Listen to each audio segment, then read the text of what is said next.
makanan bergizi. Gratis itu katanya enak. Siapa sih yang gak senang dikasih makan tanpa bayar? Tapi gimana kalau makanan gratis tadi malah bikin berujung ke rumah sakit? Program makanan bergizi gratis atau yang biasa disingkat MBG ini punya niat yang mulia. Tapi kenyataan di lapangan kok justru bikin banyak yang was-was.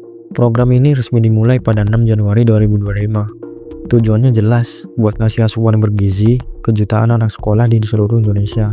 Tapi, sejak hari pertama diluncurin, kasus keracunan terus bermunculan. Dari satu daerah ke daerah lain. Dari puluhan siswa hingga ribuan siswa yang mengalami gejala keracunan. Mulai dari mual, muntah, hingga pingsan. Bahkan setelah pihak pemerintah ngeklaim bahwa sistemnya udah diperbaiki, kejadian ini tuh masih aja terus berulang. Contoh terbaru terjadi di Kupang, NTT. 140 siswa SMP ngalamin gejala keracunan setelah makan siang dari program MBG. Sebagian besar harus ditangani di rumah sakit karena pusing dan muntah-muntah. Kasus ini bikin heboh. Anggota DPRD sampai angkat suara dan nyebut sistem pengawasan distribusi makanannya sangat lemah. Di daerah lain, tepatnya di Tuban, Jawa Timur, viral sebuah video yang memperlihatkan nasi MBG dengan belatung hidup di dalamnya.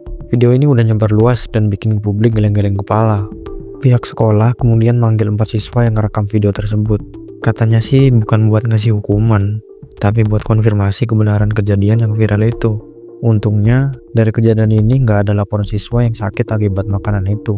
Tapi tetap aja, kejadian kayak gitu nimbulin pertanyaan besar. Gimana bisa makanan dengan kondisi seperti itu lolos dari sistem pengawasan?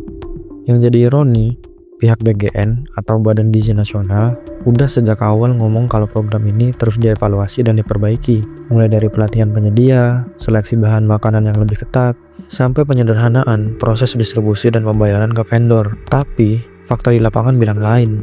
Keracunan masih terjadi, kualitas makanan masih dipertanyakan, dan kejadian kayak gini bukan cuma sekali dua kali terjadi.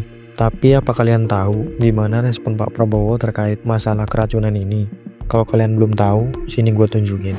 Saudara-saudara, hari ini memang ada yang keracunan. Yang keracunan sampai hari ini dari 3, sekian juta, kalau tidak salah di bawah 200 orang. Yang nginep, yang rawat nginep hanya 5 orang. Jadi bisa dikatakan yang keracunan atau yang nggak perutnya nggak enak sejumlah 200 orang itu 200 dari 3, sekian juta, kalau tidak salah adalah 0,005.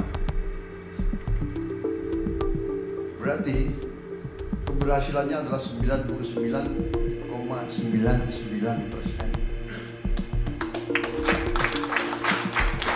Sekarang pertanyaan gua, apalah arti kata berhasil kalau kesehatan anak-anak yang jadi korbannya? Menurut gua, program ini tuh perlu dikaji ulang secara serius. Solusinya bukan menghentikan programnya, tapi memperbaiki pengawasannya. Pemerintah perlu mastiin setiap penyedia makanan benar-benar lolos seleksi dan pengolahannya diawasi ketat. Sekolah juga harus dikasih wewenang buat nolak makanan yang dianggap gak layak. Dan laporan dari siswa atau guru harus ditanggapi cepat tanpa rasa takut. Transparansi jadi kunci supaya program ini benar-benar jadi investasi buat masa depan, bukan sekedar pencitraan. Program MBG ini tuh ide yang sangat baik di atas kertas, tapi pelaksanaannya masih jauh dari kata ideal. Kita nggak boleh tutup mata sama kejadian-kejadian yang udah terjadi, karena nyawa dan kesehatan anak-anak di Indonesia bukan bahan uji coba kebijakan. Menurut lo, apa program ini perlu dilanjutin ke sekarang? Atau lebih baik direvisi total sebelum makin banyak korban? Tulis pendapat lo di komentar. Sampai ketemu di video selanjutnya.